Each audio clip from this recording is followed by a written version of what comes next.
कल के श्लोक में श्री कृष्ण ने अर्जुन को योगी बनने का उपदेश दिया और साथ साथ उन्होंने भक्ति मार्ग को तप से अधिक, कर्म से अधिक और ज्ञान से अधिक श्रेष्ठ माना। अब ये विषय हमें सोचने के लिए मजबूर करता है कि श्री कृष्ण ने सभी योगों का इतना अधिक वर्णन किया है, तो उन्होंने भक्ति योग को ही श्रेष्ठ क्यों कहा? और अगर भक्ति योग को ही श्रेष्ठ कहा तो उन्हें एकमात्र भक्ति योग का ही वर्णन करना चाहिए। तो आइए इस पर हम परस्पर सोचते हैं और चर्चा करते हैं कि श्री कृष्ण के मन में क्या था। श्री कृष्ण सब कुछ जानने वाले हैं और वह यह भी जानते हैं कि इस सृष्टि पर अनेक प्रकार के लोग रहते हैं और सबके स्वभाव में अंतर होता है। कोई तप का आचरण कर सकता है, कोई ज्ञान का तो कोई कर्म का। और इसलिए उन्होंने ये कहा कि जो जिस मार्ग का अनुसरण कर सकता है वह उसी मार्ग का अनुसरण करके उस परम गति को प्राप्त करने का प्रयत्न करे। दूसरा, ये सबसे पहला मार्ग है निष्काम भाव से कर्म की ओर लगना, और यह भक्ति मार्ग पर जाने का प्रथम सीढ़ी है।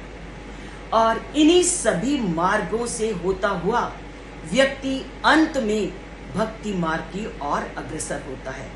निष्काम भाव का कर्म ही व्यक्ति को ज्ञान के मार्ग की ओर ले जाता है, और जब व्यक्ति ज्ञान के मार्ग को प्राप्त कर लेता है तो वह अष्टांग योग की ओर जाता है, और अष्टांग योग से फिर वह भक्ति की ओर अग्रसर होता है। तो ये सभी मार्ग जो उन्होंने पहले अध्यायों में बताए हैं कि सबसे पहले निष्काम कर्म, फिर ज्ञान योग, फिर उसके बाद अष्टांग योग, और अष्टांग योग से भी अगर हमारा मन और हमारी इंद्रियां हमारे वश में नहीं होती तो हमें हठ योग का भी सहारा लेना पड़ता है, और हठ योग और तप का भी सहारा लेना पड़ता है। उसके बाद हम अंतिम छोर पर आते हैं भक्ति योग पर। इन्हीं कर्म योग से लेकर भक्ति योग की मात्रा तक जाने में हमारा बहुत लंबा रास्ता है, हमारी बहुत लंबी यात्रा है। इसलिए इन मार्गों से होते होते ही व्यक्ति भक्ति योग तक पहुंचता है। और श्री कृष्ण इस बात को अच्छी तरह से जानते हैं कि किस व्यक्ति ने अभी तक किस किस योग का पालन कर लिया है। वो जानते थे कि श्री कृष्ण निष्काम कर्म, ज्ञान योग, हठ योग से अब ऊपर उठ चुके हैं, इसलिए वह उसको कहते हैं कि अब तुम भक्ति मार्ग का आसरा लो और भक्ति मार्ग के सहारा लेकर के ही तुम उस परम गति को प्राप्त कर सकते हो।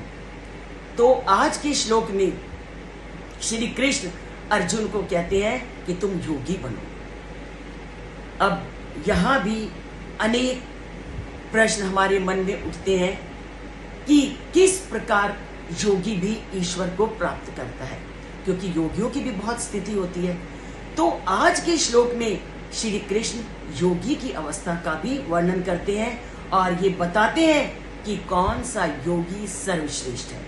तो वह कहते हैं योगी नाम सर्वेशाम मद गतेन अंतर आत्मना श्रद्धावान भजते यो माम सा में पुरुष युक्तोत्मा मतः, कि जो पूरे मन से अपनी अंतरात्मा से मेरी भक्ति करता है और मेरी भक्ति को श्रद्धा के साथ करता है, मैं उसको ही प्राप्त करने योग्य बनता हूं। तो अगर भक्ति योग में पूरे मन से अगर हमने अपने मन को ईश्वर में नहीं लगा दिया और पूरी श्रद्धा से अगर हमने ईश्वर का स्मरण नहीं किया, तब भी हम योग की स्थिति को प्राप्त नहीं कर सकते।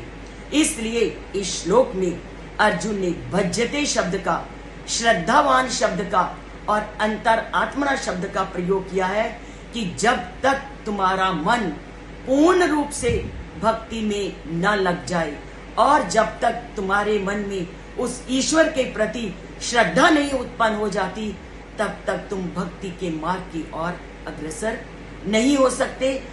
भक्ति को पाना है तो मन को पूरी तरह से ईश्वर में लगाना है। श्री कृष्ण ने कहीं भी नहीं कहा कि किसी एक स्थान पर बैठ करके तुम भक्ति करो। वो कहते हैं आप बैठते उठते किसी भी समय अपने मन में अगर उस परम पिता परमात्मा को स्मरण करते रहते हो तो वह भी तुम्हारी सबसे श्रेष्ठ भक्ति है। पर उस भक्ति के साथ साथ तुम्हारे अंदर श्रद्धा का होना बहुत जरूरी है। इसीलिए उन्होंने श्रद्धावान शब्द का प्रयोग किया। तो अगर हमने ईश्वर को पाना है तो हमें भक्ति को पूरे मन से अपनाना है और पूरी श्रद्धा से अपनाना है, क्योंकि श्रद्धावान एव लभते ज्ञानम, श्रद्धावान एव लभते पराम गतिम। तो आज अगर हमने ईश्वर को पाना है तो हर पल उसका स्मरण करना है।